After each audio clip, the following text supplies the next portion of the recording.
Magical है। जब तक मैं इसको खोल रही आप कमेंट्स में बताओ इसके अंदर क्या हो सकता है। चलो पापा मुझे थोड़ा सा कट करने से। इसकी है मैजिक।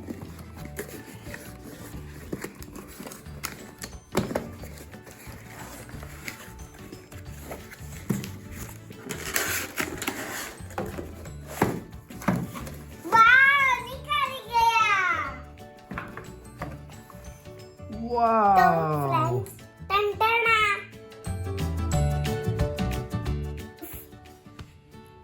ये बात है, ये कलर भी चेंज कर सकता है, घूम भी सकता है, जैसे कि आप देख सकते हो अभी घूम रहे हैं थोड़ा थोड़ा। अभी मैं इसका कलर चेंज कर देती हूँ। अच्छा है ना फ्रेंड, अब और कलर चेंज बंद।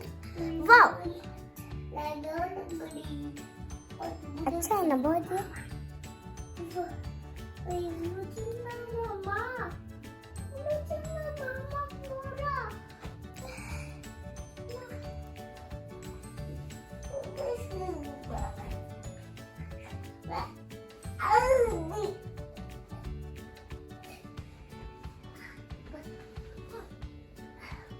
तो फ्रेंड्स आप इस बल्ब को अपने रूम में डेकोरेट कर सकते हैं।